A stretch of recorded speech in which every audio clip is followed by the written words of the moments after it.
All right, yo. Continue with this series. Let's see if the Christians or the Muslims do more for their community. Let's get started. My religion does more for the black community than the other.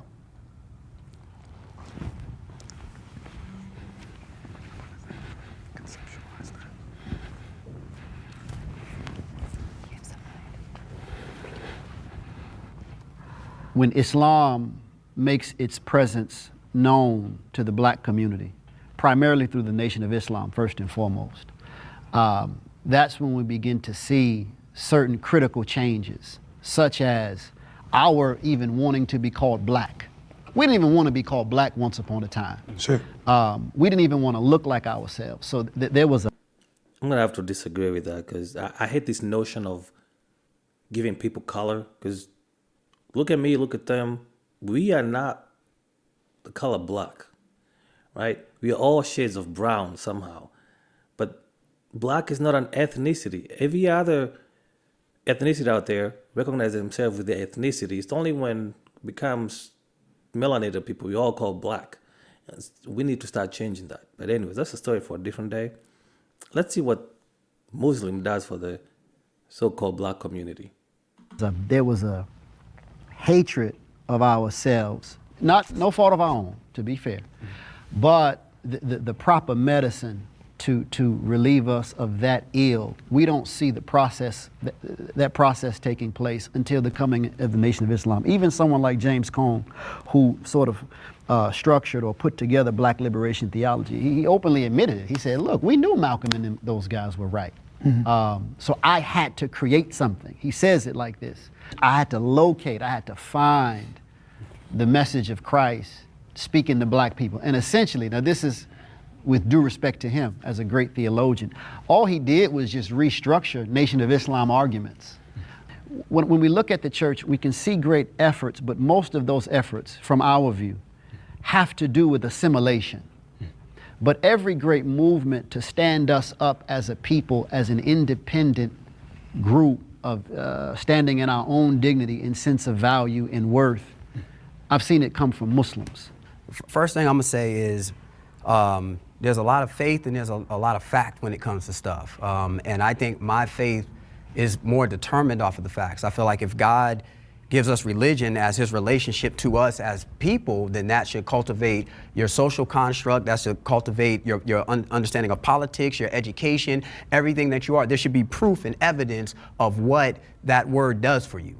We didn't get a fair trial of that with Christianity because of the way that it was systematically put. We still fought through that and produced strong, beautiful Christians who did a lot for us. Harriet Tubman, I mean, that's my history too. It's not a Muslim Christian thing. That was a Christian woman who came and got us up out of there. So I don't even like the question in a way. However, like brother was saying, the critical thing of what Islam brought, it challenged everything head up. And it produced a reality for us that you can't run from. It actually helped the Christian conversation. Without Malcolm going as hard as he did, Malcolm creates a choice that makes them look at Martin, who they didn't like, and then they go, we don't like Martin, we won't do it, but we really don't like Malcolm, so we gotta do Martin. Because every time we hurt him and we do something against him and do something against them, then we send more towards the Malcolms and we send more towards this side. So what Islam did, especially through the Nation of Islam, is it gave us a pride about who we are as being black. It took us and decided that we could ultimately do so much together, and that it could build us. And then it created a reality that worked with that. And I gotta say a name specifically through the Most Honorable Elijah Muhammad, who through the 30s all the way to 1975 ran an unparalleled run. He got put in the jails for wars that we're dealing with right now. When World War II came, he was one of the first to be set in jail to even bring the Quran inside of jail. By the time he's coming out, he's got more of us off of drugs, more of us off of drinking, more of us pushing marriage together. And then he produced a Black Wall Street for us while we were here. He was just never credited. He created more world leaders out of us. He created culture for us based on where we were at and never really tried to deny that, the Christianity in us and the greatness in us, but to pull the best out of us for that. Yeah. By the time desegregation is coming and Elijah Muhammad is saying, integration is a hypocritical trick. He was trying to tell us that there's nothing wrong with integrating, but there's things that have to be done before you do that. If they're set forward for hundreds of years and we're set down for hundreds of years, when we integrate, we're going to integrate like this. And after integration, we found ourselves in ghettos and hoods all across the country, but ultimately we didn't have the need to want to build what we already had because now we had already had the idea that we needed to be with them, that ultimately if we get to eat with them, we get to where we want to be at. Islam, by the way it was pushed through black people, was trying to counter everything that we eventually ran into. Every problem that we deal with today, it was fighting it and producing a reality to show that we can do this on our own and to give ourselves a certain level of respect. And to say that by the end of Martin Luther King's reign, he does the speech of I Have a Dream in 1963. Then he comes outside of that and we're getting integration, we're moving, but he starts to realize it is a hypocritical trick. They're not giving us no level of reparations. They're giving people out of Ireland. Here goes again with reparations. Man, it seems like every conversation there is where black people are involved, we have to bring up reparations. You just stated why the integration wouldn't work because of a lot of separation of the wealth, I believe, education level and all of that, right? Great history, by the way. I applaud you for that. You're educating people on that one. But man, when it comes to reparations, I've already discussed this in one of the other videos. If you know how the system works, don't think for a second they're going to try to do something to benefit you, right? I'd rather we keep on the theme of, hey, us as a black community, let's build ourselves, right? Like you're saying Elijah Muhammad was trying to do back in the day. That should be the motto even today. Let's not try to look back to get reparations because, trust me, it wouldn't work on our favor. There's so many things that would be introduced that won't benefit us. If we are trying to build ourselves, we have to do it on our own and not to wait on reparations. Let's just, as one, forget about reparations because it's not going to happen. And if it does, it want to be benefiters. But man, dude, you know your history and I applaud you for that, man. Land and all these different things, but they talked us into the idea that after everything we went through, we have been liberated because we can kiss white girls. Yeah. So now it's like, so then by 66, he meets with Elijah Muhammad. Elijah Muhammad tells him, we got to qualify ourselves and make them give to us what they owe us. He started changing his narrative. And from 66 to 68, Martin Luther King became a different kind of person. They murdered him. And then by the time we were born, they resurrected his name, but left it under the dream that he had in 1963, but not what he had gave us between 66 and 68 when he was marching back on Washington to get our check. Everything that even the reverends were finding out based off of what they were taught, Islam and the black Muslims constantly warned, constantly built, constantly tried to tell them that eventually we would become what we are in the 80s, drug babies, Crips, Bloods, Ratchets, still beautiful, but ultimately divided. Yeah, because, and last thing I want to say, from King, after he had spoke with Elijah Muhammad and had been around, I love what he said. He said, I found that it's not the KKK that is necessarily the biggest problem. It's the moderate whites who are more concerned with order than they are with justice. And that was the idea that we was trying to push across, was there got to be justice. Yeah. And now, for what they used to do back then with Christianity is what we do in politics now. They use politicians to create order, but not to give us justice. I think Christians, I think the slaves, the abolitionists, they got us free under the banner and the foundation of Christianity. I agree, I believe that. I also believe that the way that the black church has continued, and not all black churches, but I have to use this general sense, the way that the black Big C church as a whole has moved forward, we have not been as sustainable as the black Islamic movement.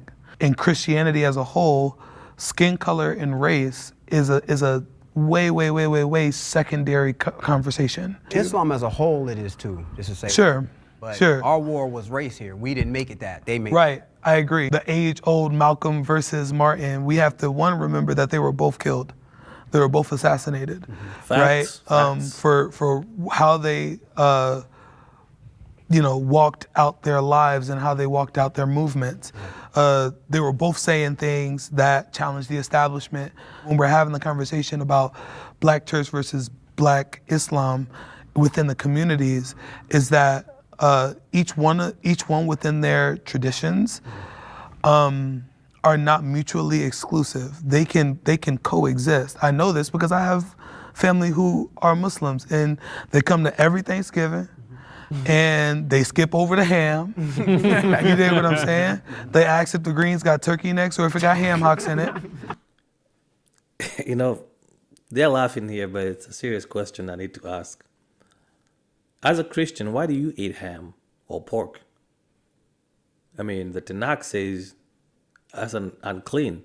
When did he become clean? Right? See, again, Christianity, it's all about cherry picking. Oh, that's the Old Testament, so Jesus did away with the food laws and whatnot. Now I can eat all the pork. The Muslims still maintain it. Just an observation. I'm not trying to, throw shades at anyone. The other thing is, so far, besides that guy giving us a good history, nobody has actually said what this religion have done for the community. So I'm still waiting. If you're growing impatient, I do apologize. I'm waiting too. You dig what I'm saying? Like they completely they skip over that, and nobody looks at them differently. When we're mostly Christian, so when we sit at the Thanksgiving table, we pray in Jesus' name. They bow their heads, and they're reverent of that. So for example, if you guys right now were to take Salat, right? Like I would bow my head, and I'd be respectful of that. I'm saying this as someone who also has been a vocational worship minister for 12 years. Like, the black church has given me a place to live out my purpose, right? It's given me a place to live out what I believe is a calling from God. Check this out. I'm going to show you how I can afford this F-150. All right, guys. So check this out. 170. I think both, in part, they do honestly like good things for the community, right? In whatever way we kind of value that. But I don't necessarily think we're there yet. That being said, I mean, we're still in the conditions that, you know what I'm saying?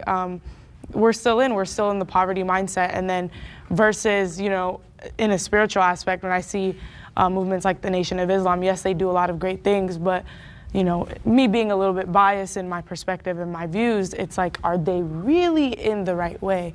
So it's hard to really decipher like what religion is doing good things because of how am I going to value it? Yeah, she's right. You can't evaluate what either of these religions have done because there is no tangibles. There isn't a bank set up by a church or the Nation of Islam. There isn't a school set up by a church, and I'm not talking about those Christian churches that you have to pay, not a private school, a public school where all kids get to enjoy it, regardless of their race, right? There hasn't been a hospital set up by either of the churches. And just because a hospital has a name attached to it doesn't mean that hospital was made by the goodness of the Christians. No, it's for profit making, right? There's a whole lot, like where I live. If you walk out, within 1 mile, there's about 7 churches. But then the conditions of the people that live around there, it's just, you're left wondering, why is it that we live in a crappy neighborhood, but we have a lot of big churches around here? It's just one of those things where you look at them and you're like, yeah, we have a lot of churches. Every Sunday I see people lining up going to their churches. And they all, got their Sunday best, but the living conditions they're in, the church is not helping, right? We should think of tangible things. If this religion, it's not all about spirituality, a promise of heaven, but the moment you live in poverty. Now, the church or the Nation of Islam, they need to do more, not just talk. Talk is cheap. I talk all the time. Doesn't mean I'm doing anything, but I'm hoping you're getting educated on some of these things and actually starting to think about it, right? That's why I'm talking, because that's the only thing I can offer. I don't have any money to offer anybody. I can try to set up a nonprofit, but if I don't have the capital to start it, or even people to back me up, then it's gonna fail, because I'm not an organized religion. I'm not an organization. I'm just one man. So when I'm criticizing these religions, I'm not doing it out of malice. I'm just saying from what I've viewed, from what I've seen. But let's keep going. What that good thing is. The levels of discipline and levels of infrastructure that I've been taught while being in Islam, the Quran speaks on for people within the faith. And those are things that tie a lot of what I want to see within the Black community. A lot of self-built infrastructure, a lot of self-discipline that helps build us as people. That's more so what I was thinking. And it's so, like we're all saying, it's so minute. I don't even really truly see it as like, oh, they did so much more than this, because we're all contributing our own way. And I think it's just only separation I see was a difference that I saw within the two was like, I did grow up, and again, this is super just personal. I saw a family member, I'd rather say, when they came born again. I saw how they were treated within the church, and they were not treated in a way, they were condemning things of her in a way I didn't see within like the Islamic faith. That's the only thing. Where I'm from, there ain't as many Black people. I'm from Seattle, and so we probably have like a 3 to 4% of Black people. But within that, I've seen Black churches rise up for the community in ways I've never seen before. In Seattle, there was a Reverend, the late and great Reverend McKinney, who actually went to college and was close friends with Dr. Martin Luther King. And through Reverend McKinney, Dr. King came to Seattle, and they did protest, and they created centers and job opportunities for Black people so that there was opportunities for them. I think the reason why I lean more towards the Black church, outside of the fact that I'm a Black woman, a part of the Black church, is simply the fact that I've never seen the Black church do something for the Black community at the cost of discounting another community. Like, I think the vein of I look at the vein of which things are done in, and I think the Black church has always done it in the vein of, we're aware that there's resources and things that we need that we're not being allotted systematically. So we're gonna provide that. And there's this, it's called the social gospel. It's like a practice that Dr. King subscribed to, as well as Dr. McKinney, which was that, like, how can we lead people to Christ if their bills aren't paid, if their car notes aren't paid, if they can't feed their kids? How can we lead them? What would make them want to even come to the church in the first place if all their natural necessities aren't met? And so in that way, that's where the Black church stepped in and was like, we're charged with the assignment and the obligation to meet those needs because we have those resources. All right, I guess that was the end of that one, but I'm surprised none of these groups even mentioned Fred Hampton. I mean, Fred Hampton did a lot for the so-called Black community. All by himself, he organized breakfasts, right? He tried to bring the people together. After school programs he was trying to do, but obviously he ceased to exist due to the FBI, right? It's not a lie. You look it up and see why Fred Hampton got killed, right? So when these organized religions come here and say, oh, we've done so much, they're not mentioning a single thing. They can't mention one thing that is tangible, that resonates with people, that is actually helping people.